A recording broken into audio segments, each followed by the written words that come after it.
Happy Labor Day weekend, everybody. I'm ready to go out and take this yummy treat out to the chickens. This is Kate with Kate's Chickens, Garden Chickens and Cat Rambles.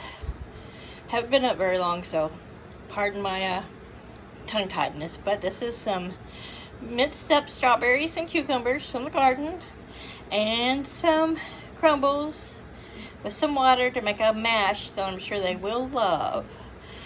I will show you what I've done on the coop next. Alright, I'm back after the little food clip. They're like, going to town. Of course, they pull a piece of strawberry out and then they come out and fight over it. Kiva's pretending she's the slow one that hasn't figured out how to come in and get it. So yesterday, I went ahead and put up this other wall. And this one's attached a little different.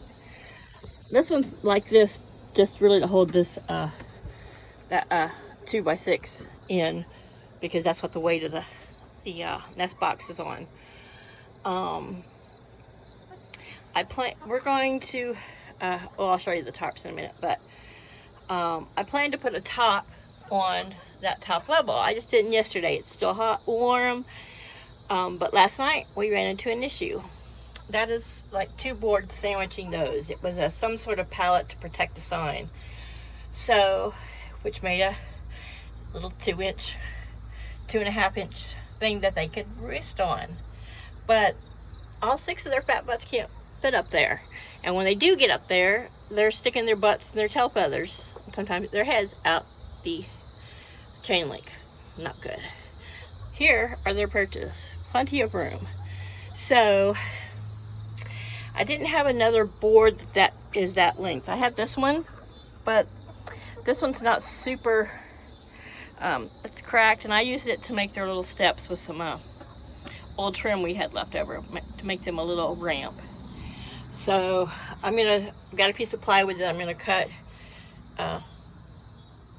long ways and put it up there temporarily, or it may be permanent. I'm not trying to keep up with any Joneses or Williamses or anybody on YouTube. I'm just making what's with what the scrap I have and what's going to be efficient and work for me. So both of these are shaped like a flag, attached to a 4x4. This one does have a piece of that 2x6 down there for to make it sturdy, because not all these boards were long enough. So I just put one there to attach those two. I don't mind the openings because we have massive tarps, which were actually once billboard signs. You know how big, giant 20-foot by 50, 60, 80-foot billboards you see way up high along the highway? Well, we've got like 3 of those signs, which are made of vinyl, big tarps. So they will protect and wrap around. So there's not going to be any drafts coming through. We've decided that this winter I will plug those upper gaps, and that little gap there we're not really going to worry about. And then we're going to plug all but this gap here, and then their door is going to come all the way up to here, but there'll still be plenty of airflow for condensation and excess heat or anything to escape, but they're not going to have any drafts. And like I've said before, come next spring, summer, I can unattach these, and actually this can still just pull out. This is just the only thing that's attached here. They are resting on those pallets, and so I can slide out those walls and they can have an open air coop. And I may leave the middle part for next year, but where this little piece of plywood is cut is a corner that is big enough for the Brahmas to nest in. These are the 12 by 12 nesting boxes, and my Brahmas are already, really tall, which they could duck and squeeze in there, but turning around I think would be a problem.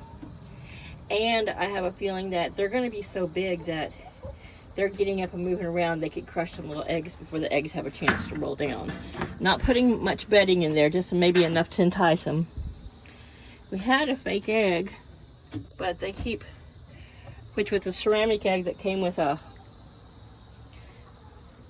that I had bought, but I don't know where it's at. Oh, it's down there. See, they must have played in the nesting box and it's gotten in there. But my sister was afraid that would encourage broodiness, but actually it's to encourage them to know where to lay their eggs. They should be laying in the next couple weeks. They are 22, almost 23 weeks now. No, they're 22. Oops, sorry. So, yes, we got fresh waters. You don't need to peck Mom's little water jugs. Go on, take a look. So yeah, I am going to move this little roost. They use it sometimes. I will affix their grit bowl somewhere where they can't just step on it and spill it. Being in that corner, they can't, but if I tip to move it anywhere else in the coop, they spill it everywhere, which is not a big deal. They'll just peck it back up, but I don't want it buried. So I am going to use this corner for storage this winter. I measured their barrel, and it's going to fit in there just fine. And I will be able to, stack on end, their shavings and a bale of straw. I have a little bit of straw left, and I put excess bedding from, those pads that Paul bought. They were just too thick and too much. I could put them in there. Chickens might like them, but the eggs would not roll down into the little catch basins there on the nesting box and run the effect that he was going for. It would spoil the need for it. So, got the chair is sitting on a piece of plywood. I'm fixing to rip in half with that. But here are the big signs. You can see how I have a feeling that this was a Dunkin' Donut sign. That looks like a donut color, which I will probably put the lightest color inside. But it looks like we got 3 of them. So this is the 3 billboards worth. So I'm guessing they were probably, let's see. All right, they are 10 by 30. And these are very heavy duty. They're meant to withstand wind and rain and weather for however long that billboard stays up. So they're free. So, it saves $25 buying a winterized tarp. And they're going to be big enough that we can, that's by 30. That's a lot bigger than we want. But I can cut them down, and if I need to, extend it down this area a little bit farther. I plan on leaving, for sure, everything from the floor down open. So if we do get a really harsh nor'easters, which are going to come right from here. This is the north right there. And of course, here's the east. So that way, nothing can really blow in there on them. It can blow around the bottom, but it's got enough of an overhang. I think that's going to help. But that's one good thing about those, is that I can cut them to the size I want. They don't have grommets, I believe, but we can make them work. They're big enough that, we won't have to poke a lot of holes. But yeah, these gaps up here at top, which have mesh wire on them now, will be closed off. So no drafts and not too much cold air. And I'm just going to measure between the two 2x4s. I've got plenty of wood, and pretty much cut the pieces of wood, so all I have to do is knock them up there with the hammer, and they'll stay pretty tight, and nothing's going to be able to pull them out. The worst case scenario, I'll put a screw halfway in on this back on each side so it can't pop out. But yeah, because like I said, we don't have super cold winters. Can't always believe the Farmer's Almanac. But yeah, last night I came out, and only 5 of them can get up here. Someone had to sit down on the regular roost, but there was nothing but fluffy butts and hair sticking out. And when it's hot, still warm, I usually leave this open at night. They like to, of course they sleep and chickens pretty much shut down, but they can see what's going on, and I can just walk out and check them. But I put that down and attached it down last night so that nobody saw, look, tasty fluffy butt. Let's climb up there and swipe at it. But so that's where we're at. And you can see where this is doubled right here. It's not level. But yeah, my hands still fit through chain link. But it's the same thing up there. And so, of course, they were like, yay, look, that's the highest perch. And I'm like, I don't want to perch in there. So I'm going to go ahead and tack the plywood strip up here. And, you know, so though it's still warm, they're only in there at night. They still have airflow from that end and this.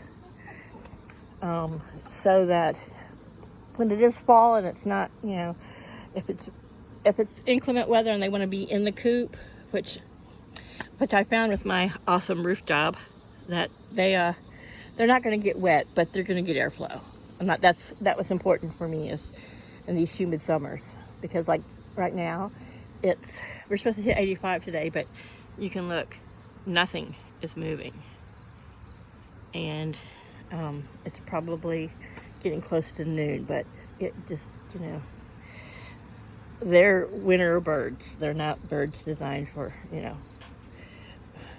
the Florida swamp weather or Arizona heat, which it seems the whole country's been having. And Chaos is like, I like to sleep up on top of these at night. There's spiders in them, mister. Eat the spiders. He's like, I'm not a bird. I don't eat spiders. Say hey, Chaos. Hey. Yeah. It's supposed to be about gardens and chickens and cats. And you're my kitty. Anyone who's followed on Facebook, Pandy is doing well. It's only been since Friday since she's been on the anxiety medicine. It's a little pen that has a little like a foam tip end. You turn it once and it puts out a little bit of a amitriptyline, and you just rub it inside her ear flap. And I haven't noticed it knocking her out or making her sleepy, but this is just day 3, but hopefully it's helping with her anxiety. When I left the room, I put Chicken City on YouTube, and she was laying in the bed, but the okra is still doing incredible. I harvested a bunch last night. I left small ones to, you know, grow a little bigger, but it's a good at least 8 feet now. I'm having to bend some of the stuff that's growing on the top. That's pretty much still reachable for me if I stretch my arm all the way up. But some of those in the interior I'm having to bend the little plant over. But tomatoes are done. The few that have ripened on the lines, you can see back there, are splitting. I've been able to grab a few because I love a grilled cheese sandwich with fresh tomato in it. But I've got tomatoes in the house. I've been giving tomatoes away, but this is the red burgundy okra from Haas Tools, still kicking ass. Cucumbers are done. Yeah, it's just been, you know, the intensity of the sun that they're splitting on the vine. But look, this tomato plant, which was totally taken over by cucumbers. Sad little thing I haven't even paid attention to is it's got little bitty green tomatoes. I used to in years past, and I haven't this year, would harvest all the little green tomatoes that were at the end of the season. See, this is what the tomatoes are doing. And just, so today it's supposed to be kind of hot, and yesterday I really overdid it. I went out about 11:30 and came in about 7:30 doing my little construction projects. So my elbow is screaming today, and the only reason I'm out here is to put up that little bit of a wall up top so we don't have the battle royale for the highest roosting spot. Next week we're really supposed to start cooling down a little bit. I'm going to finish tearing all this stuff out, and I'm still going to go for a fall crop of green beans.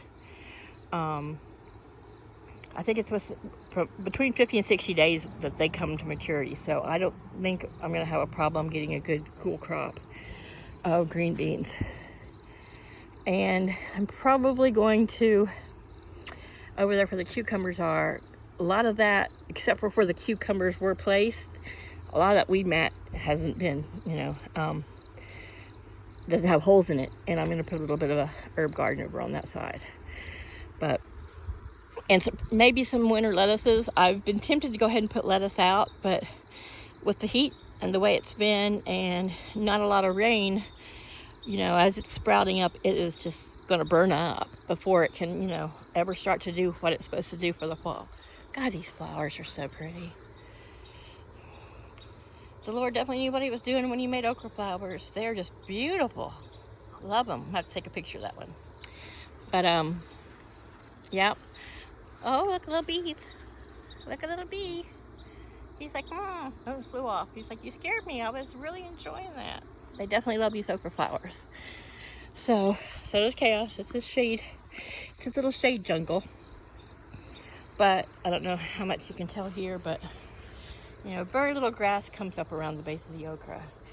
And if I happen to miss a day of watering or 2 days, it's not suffering because the weed mat really does hold in moisture underneath. Not so much moisture that you're going to have mold or anything detrimental, but it helps with the evaporation. So everything's doing well. I've just got to have some cooler days because it's going to be some, you know, bit over labor pulling this stuff out. And when it comes to time to pull this okra out, I don't know. I may see if I can't get Paul to get the old John Deere mower running, because it still has a strong motor, and you know, hook some chains to it, because those are the size of saplings, bigger than some saplings around the base of these okra. But anyhow, soybean across the street. I did mow yesterday just around the garden like I said I was, because look at this. It's still brown and crunchy. And as I've said before, I've never had my grass this crunchy. The only green in the front yard is these little bitty tiny, let's see if we can zoom in. I don't really want to walk up there. They're like beginnings of little baby trees, because we have these, I'm not sure what kind of oak it is, but they make these, I'm pretty sure it's oak. It makes these little pods that have these little flat seeds in it. I know it's not catalpa, but different little trees. So I can go through with a weed eater and knock those out. But that's really all that needs to be taken down. And they're kind of cute. It's the only green I have in my front yard. But everything's doing okay for this end of summer. Anything that was flowering in wildflowers is sporadic now.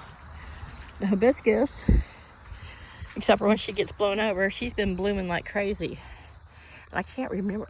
I know it's been at least a month since I fertilized her, but she's got some nice bloom. 1, 2, 3, 4. She's got about 5 or 6 blooms that are probably going to pop around the same time. And you know, the sad thing about hibiscus blooms, if you don't know about hibiscus, is they only bloom for 1 day, and then they shrink down. But she's been doing great. She still needs to be repotted. And I'm trying to decide if there's a place I can put her kind of close to the shade, but still getting a lot of sun over by the chicken coop where they can't get to her. But she will have a better chance than here in my no more shade garden. So, okay, you get your waters? Yeah, he has a water bowl here, and he has a water bowl on the back porch. But this is what he wants. He wants me to just dribble water out of here so he can drink it. But, I mean, this isn't like fresh from the tap water. This water I filled up yesterday morning when I came out and watered, or yesterday afternoon. But he likes moving water, and it's splashing on my leg and in my crock.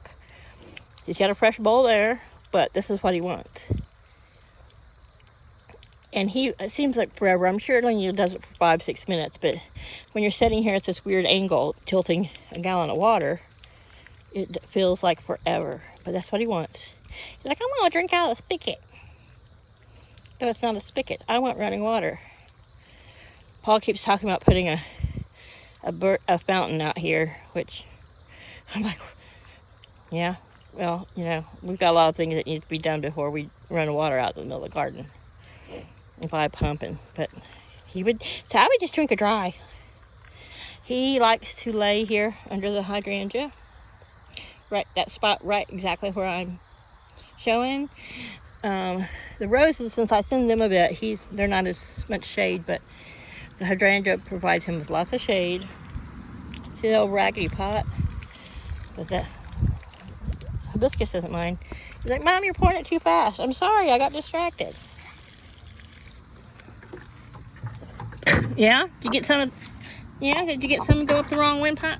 Go down the wrong spout? Yeah, people do that too. You must have sniffed when you should have been swallowing. But anyhow, that's kind of where we're at this Labor Day weekend. I think Paul, he's sleeping because I believe he has to go into work tonight. And then he'll be off tomorrow night as his holiday. But so here's the hodgepodge coop. I was going to paint it, you know. I had picked out a kind of a greeny blue color. But, you know, it's in the chain links. And we're going to wrap it in tarp. And I'm not going to go through the hassle of painting stuff and then putting it up. I'm really not. I might paint the door so that when I walk in the coop. But Paul's got some 1/2-inch plywood pieces, like half a sheets and stuff that he has at the shop. And that are from pallets. So he's going to bring them. And I want to make 2 doors. One where I can just open and reach in for eggs. And then another one, which is going to be wider, probably from here over, that I can open to clean out the coop. But I don't really want to open them like doors. I want them to lift up. We've got some drawer handles that we never use, so that I can lift them up, hook them to the ceiling. That way, in the summer, they can be up out of the way and the coop does not have to be closed off. Or I can just leave the egg side closed off and open the other side. And that way I don't have to worry about affixing it to the fence or flapping or anything like that. We do plan to get more chickens, and I do plan to try to next spring, as I've said, hatch a bunch of some Americanas. And we'll see how that goes. But right now, I'm going to end this video. So we've had some garden chicken and cat. And now I'm going to get this done and go back in and relax today because my tennis elbow, see, it looks like, I don't know, it is just killing me. Look at those freckles. Oh my God, I'm so freckled. You'd think you'd grow out of freckles, but I'm going to be one of those old ladies who dies looking like Anna Green Gables. But they seem to like the ramp. I haven't seen them actually go up or down it, but I haven't heard them flapping either. So we'll see what they do today. They'll complain and bitch at me because I'm going to go in there and make some noise. But instead of using I'm just going to use a screwdriver so that a really long screwdriver, so I can just stretch over and screw in those 2 panels, tack them up there, and not too much disturbance. But I think I will let the tarp wrap around the bottom of that area underneath, just on those 2 sides. I'll leave this side open for airflow, but that way, when we do start getting winter weather, I can set their food and water underneath there. It won't be getting wet or blown everywhere, and but they can still get under there and they can see out the side. This is the most protected side between the house and the tree and everything. So anywho, I'm done. You guys have a great day. Have a great weekend. I hope you're all enjoying holiday and looking forward to the day off. Bye for now.